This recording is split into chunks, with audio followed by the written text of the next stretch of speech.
Bharat Canada के बीच अब are पार का विवाद हुआ शुरू। केंद्र सरकार ने कनाडा से अपना राजदूत वापस बुलाया। उच्चायुक्त समेत 6 कनाडाई डिप्लोमेट को रातों रात निकाला। दोस्तों, खालिस्तानी आतंकी निज्जर की हत्या के बाद कनाडा की ट्रूडो सरकार लगातार भारत पर झूठे आरोप लगा रही है। कनाडा में भारी तादाद में सिख बिरादरी मौजूद है। इनके बीच कुछ खालिस्तानी आतंकी लगातार भारत के खिलाफ जहर भरते रहते हैं, जिन्हें पाकिस्तान सपोर्ट करता है। दरअसल बांग्लादेश का जब भारत ने विभाजन कराया, उसके बाद पाकिस्तान ने भारत के खिलाफ कई मिशन चलाए, जिसमें खालिस्तान मूवमेंट काफी आगे तक गया है। हालांकि पूर्व प्रधानमंत्री इंदिरा गांधी ने इस आंदोलन की कमर तोड़ दी थी। आतंकी भिंडरवाल को स्वर्ण मंदिर में ऑपरेशन ब्लू स्टार के तहत मार गिराया गया था, लेकिन पाकिस्तान गुप्तचर संस्था ISI लगातार इस मुहिम को हवा देती रहती है। किसान आंदोलन की आड़ में कई वारदातों को अंजाम दिया जा रहा था और प्रधानमंत्री के काफिले को रोकने की भी जुर्रत की गई थी, जिसके बाद भारत सरकार एक्शन में आ गई थी। इसी बीच आतंकी निज्जर की हत्या कनाडा में होती है, जिसके बाद से लगातार जस्टिन ट्रूडो भारत सरकार पर आरोप लगा रहे हैं। लेकिन अब भारत सरकार ने कनाडा के खिलाफ कड़ा रुख अपना रही है और भारतीय राजदूत को कनाडा से बुला लिया गया है। इतना ही नहीं, कनाडाई डिप्लोमेट्स को रात 12 बजे से पहले देश छोड़ने का आदेश दे दिया है। तो आखिर भारत ने किस वजह से कनाडा से अपना राजदूत वापस बुलाया? कनाडा कैसे बना खालिस्तानी अड्डा? कनाडाई सरकार क्यों पाल रही है भारत के दुश्मन? जानने के लिए वीडियो को अंत तक देखिए। खालिस्तानी आतंकी निज्जर था भारत का मोस्ट वांटेड अपराधी। इसके बाद भी कनाडा ने दे दी नागरिकता। अचानक हुई हत्या। खालिस्तानी आतंकवादी हरदीप सिंह निज्जर भारत का मोस्ट वांटेड अपराधी था। भारत में उसने कई वारदातों को अंजाम दिया था, जबकि प्रतिबंधित संगठनों का एक्टिव मेंबर था। इसके बाद भी कनाडा ने उसे नागरिकता दे दी थी। कनाडा आज के वक्त में पाकिस्तान से बड़ा भारत विरोध का अड्डा बनता जा रहा है। इसी वजह से भारत अब उसके खिलाफ सख्त होता जा रहा है। कनाडा कैसे बना खालिस्तानियों का अड्डा? इस बारे में हम आपको आगे बताएंगे, लेकिन इससे पहले हम आपको बताना चाहेंगे कि आखिर निज्जर कौन था और भारत के लिए कितना खतरनाक था। निज्जर पंजाब के जालंधर का रहने वाला था। NIA ने बीते साल इस मोस्ट वांटेड आतंकवादी की गिरफ्तारी के ऊपर 10 लाख की इनाम का ऐलान किया था। इधर भारत के इस ऐलान के बाद कनाडा और दुनिया भर में खालिस्तान मूवमेंट के समर्थकों में इसकी इज्जत और भी ज्यादा बढ़ गई। भारत सरकार द्वारा इस आतंकी पर इनाम रखने के बाद ये भारत के खिलाफ ज्यादा खुलकर आग उगलने लगा था। इसने 2021 में पंजाब के जालंधर में एक टारगेट किलिंग करवाई थी। उसने एक हिंदू पुजारी की हत्या करवाई थी। पुजारी हत्याकांड की प्लानिंग निज्जर के इशारे पर इसके संगठन खालिस्तान टाइगर फोर्स ने बनाई थी। इस टारगेट किलिंग के कई साल पहले से ही निज्जर के खिलाफ एक्टिव था।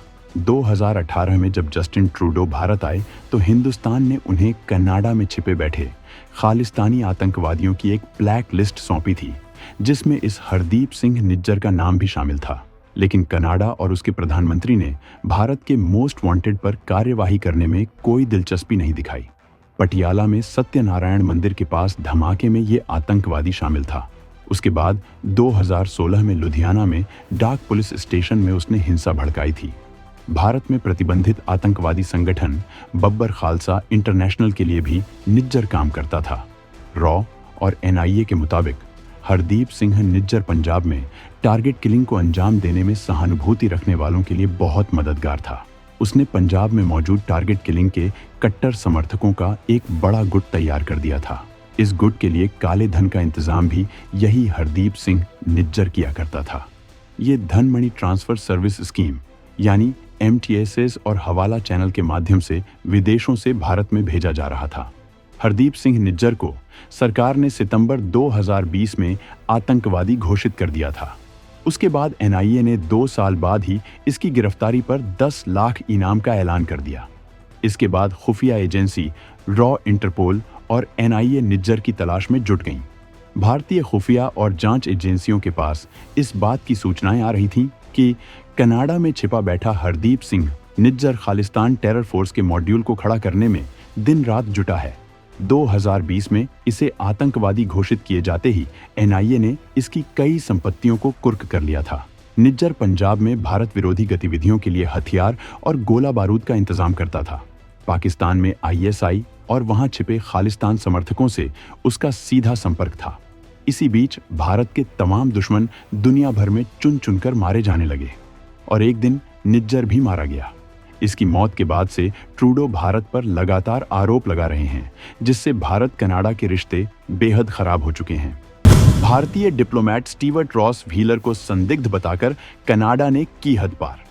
भारत ने 6 कनाडाई डिप्लोमेट्स को रात 12 बजे से पहले देश छोड़ने का दिया आदेश। कनाडा में सिखों की बड़ी आबादी है। इन सिखों में आईएसआई लगातार भारत विरोध की आग भरते हैं, जिसका अंजाम ये हुआ है कि अब कनाडा खालिस्तान मूवमेंट का अड्डा बनता जा रहा है। साराघड़ी की लड़ाई में सिखों के अच्छे प्रदर्शन से खुश होकर ब्रिटिश हुकूमत ने इन्हें इनाम दिया था और कनाडा में गए इन सिखों के बाद से धीरे धीरे वहां सिख आबादी बढ़ने लगी और आज इनकी तादाद इतनी ज्यादा हो गई है कि वहां की राजनीतिक पार्टियां इनके वोटों के लालच में खालिस्तान मूवमेंट को सपोर्ट करती हैं। ट्रूडो सरकार ने भारत के हाई कमिश्नर और कुछ दूसरे डिप्लोमेट्स को निज्जर मामले में संदिग्ध बताया था, जिसके बाद भारत ने अपना राजदूत कनाडा से वापस बुला लिया था। इतना ही नहीं, भारत ने कनाडा के उच्चायुक्त को तुरंत बुलाकर कड़ा विरोध दर्ज कराया। कनाडा के उच्चायुक्त ने विदेश मंत्रालय से बाहर जाकर मीडिया के सामने बयानबाजी की और कहा कि कनाडा ने भारत सरकार को निज्जर की हत्या के सबूत दिए हैं, जिसके बाद भारत ने कनाडा के 6 राजनयिकों को 19 अक्टूबर तक रात 12 बजे के पहले देश छोड़ने का आदेश दे दिया है, जबकि भारत ने इससे पहले अपने उच्चायुक्त के साथ अपने राजनयिकों को कनाडा से वापस बुला लिया है। ये भारत का जबरदस्त एक्शन है। अब भारत कनाडा के खिलाफ खुलकर सामने आ गया है और इसके नतीजे कनाडा के लिए भयंकर होने वाले हैं। भारत कनाडा को अब पाकिस्तान की तरह ट्रीट कर सकता है। पीएम मोदी अपनी वैश्विक ताकत के दम पर कनाडा का हुक्का पानी बंद करवा सकते हैं। भारत और कनाडा के बीच करीब $100 बिलियन का व्यापार होता है। इस विवाद के बाद इस व्यापार पर गहरा असर पड़ सकता है। कनाडा की अर्थव्यवस्था के लिए भारतीय बाजार बेहद खास है। कनाडा की दालों और कृषि उत्पादों का एक बड़ा हिस्सा भारत में निर्यात होता है। भारत द्वारा आयात कम करने पर कनाडा के किसानों को बड़ा नुकसान होगा। इसके अलावा भारतीय आईटी कंपनियां कनाडा में कई बड़े प्रोजेक्ट संभाल रही हैं। विवाद बढ़ने पर ये प्रोजेक्ट बीच में ही बंद हो सकते हैं, जिससे कनाडा को बड़ा नुकसान होगा, जबकि भारत के कदम से कनाडा की अंतर्राष्ट्रीय इमेज पर बेहद बुरा असर पड़ेगा। कनाडा, जो खुद को एक लिबरल और शांतिप्रिय देश बताता है, लेकिन भारत अब उसे आतंक समर्थक के रूप में प्रचारित करेगा। भारत ने अपने कूटनीतिक जलजले का इस्तेमाल कर कनाडा को वैश्विक मंचों पर अलग थलग करने की कवायद शुरू कर दी है। कई देशों पर भारत का प्रभाव है। ऐसे में कनाडा को G20 और दूसरे अंतर्राष्ट्रीय संगठनों में मुश्किलों का सामना करना पड़ सकता है।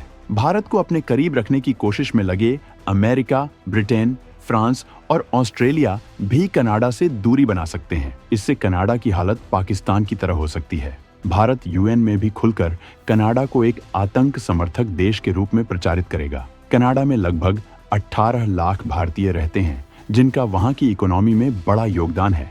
लेकिन इस विवाद के बाद भारतीय निवेशकों और छात्रों का रुख बदल सकता है। भारत से हर साल हजारों छात्र कनाडा में पढ़ाई के लिए जाते हैं। विवाद बढ़ने पर ये छात्र अमेरिका, ऑस्ट्रेलिया या यूरोप की ओर रुख कर सकते हैं। इससे कनाडा की शिक्षा अर्थव्यवस्था को बड़ा झटका लगेगा, जबकि भारत से कई बड़े निवेशक कनाडा में रियल एस्टेट जैसे बिजनेस में निवेश करते हैं। अब वो ये निवेश किसी और देश में शिफ्ट कर सकते हैं। भारत और कनाडा के बीच आतंकवाद के खिलाफ खुफिया सूचनाओं का आदान प्रदान भी होता रहा है, लेकिन इस विवाद के बाद ये संबंध खत्म हो सकता है। इस कदम के द्वारा भारत सरकार का संदेश साफ है कि वो खालिस्तान समर्थकों को बर्दाश्त नहीं करेगी। अगर कनाडा इस पर सीरियस नहीं होता तो भारत उसे एक दुश्मन देश की तरह ट्रीट करेगा। जस्टिन ट्रूडो पहले ही कमजोर हालत में हैं। भारत जैसे बड़े देश के साथ ये विवाद उनकी राजनीति खत्म कर सकता है। आज के वक्त में भारत एक वैश्विक ताकत है, जिससे भिड़ने का मतलब खुद के पैर में कुल्हाड़ी मारना है, और कनाडा ने ये कर लिया है। 18 जून 2023 की शाम को कनाडा के एक गुरुद्वारे से निकलते वक्त निज्जर की गोली मारकर हत्या कर दी गई थी। इसके बाद ट्रूडो ने 18 सितंबर को भारत सरकार पर निज्जर की हत्या में शामिल होने का आरोप लगाया था, जिसे भारत ने खारिज किया था। इसके बाद 3 मई को निज्जर की हत्या के 3 आरोपियों को गिरफ्तार किया गया। ये तीनों आरोपी भारतीय हैं। कनाडाई पुलिस ने कहा कि इन पर पुलिस कई महीनों से नजर रखे हुई थी। उन्हें यकीन है कि इन्हें भारत ने निज्जर को मारने का काम सौंपा था। तब भारत ने इस मामले पर कहा था कि ये कनाडा का आंतरिक मामला है। कनाडा ने भारत के एक सीनियर डिप्लोमेट को निकाला था, जिसके बाद भारत ने भी कनाडा के सीनियर डिप्लोमेट को बाहर कर दिया था। कनाडा ने ट्रैवल एडवाइजरी जारी की थी, जिसमें भारत के मणिपुर और कश्मीर जाने से बचने का निर्देश दिया गया था। जिसके बाद भारत ने भी एडवाइजरी जारी की थी, जिसमें भारत ने कनाडा में रह रहे भारतीयों को सतर्क रहने के लिए कहा गया था। भारत ने कनाडा के लिए वीजा सेवाएं बंद कर दी थी। ट्रूडो की ये कवायद सिखों का एक मुश्त वोट हासिल करने की है, जिसका करारा जवाब भारत दे रहा है, जबकि भारत के दुश्मन दुनिया भर में चुन चुनकर मारे जा रहे हैं। तो दोस्तों, आतंकियों के खिलाफ भारत सरकार की सख्त पॉलिसी पर आपका क्या कहना है? कमेंट में जरूर बताएं।